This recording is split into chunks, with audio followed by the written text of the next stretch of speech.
2018 has already been a benchmark year for women. We've made giant strides in the workplace, but still, we earn less than our male coworkers and are often overlooked when it comes to career advancement opportunities. Join me now to discuss how we can close this gap, become truly equal, and also to discuss the results of a recent survey. Doris Savron, she is the Executive Dean at the University of Phoenix. Good morning, Doris. How are you? Good morning. I'm doing well. Thank you. Good. You wanted to start off by talking about the results of a recent survey. Please tell me what the survey involved. Sure. So not surprisingly, our male respondents in this survey had agreed at a higher percentage than women that they have equal opportunities for pay and showcasing and growing their talent and contributions in the organization. And we actually identified that 30% of employed women do not agree that they have equal opportunities. And they noted that primary reasons were, one, they think directly related to their gender, and two, which is more controllable, is that they didn't take advantage of their negotiating power when they first took on their job.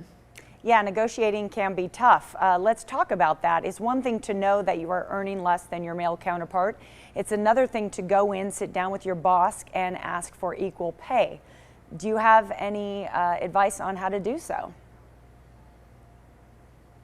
Well, first on the negotiating power, it's always easier to do that in the beginning. So when you get a promotion opportunity or you're offered a different role, taking advantage of it in that moment is usually the best way to do it. But obviously having an honest, important conversation with your manager or director about, here's what I think I'm doing.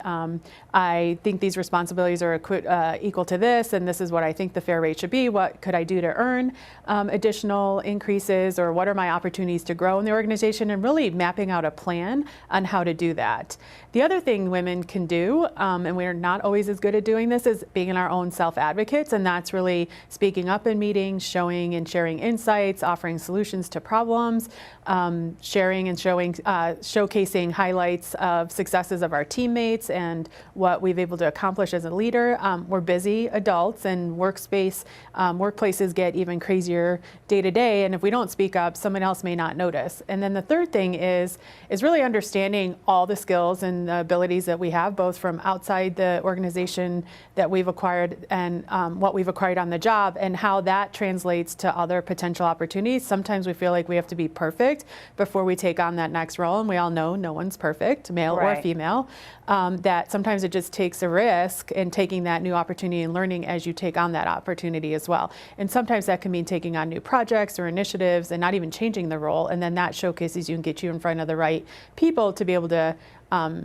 demonstrate what you're able to do and what other opportunities might be good alignment for you to do next. That's some very solid advice, and from everything you just spoke about, I heard you say first, there is a sense of valuing yourself and understanding, your own worthiness, for sure. Can I ask you on a personal level? You sound like you have it kind of all figured out. Have you in fact grown and kind of learned throughout your career how to be an advocate for yourself more and more?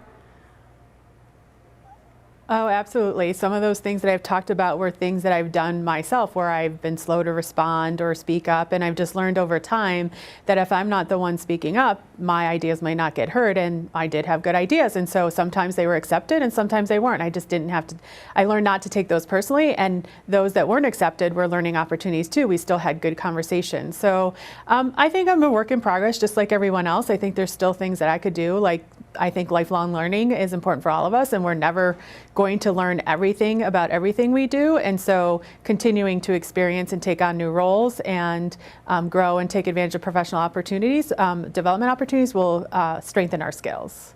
Doris, thank you so much. Where can people go to learn more about this great conversation? Phoenix.edu has all the details of our survey results and the tips that we shared today. Great. Thank you for empowering me this morning. Ladies, take control and help close the gap. For more information on how, visit the website that is right there on your screen. The University of Phoenix College of Health Professions is a proud sponsor of the Morning Blend.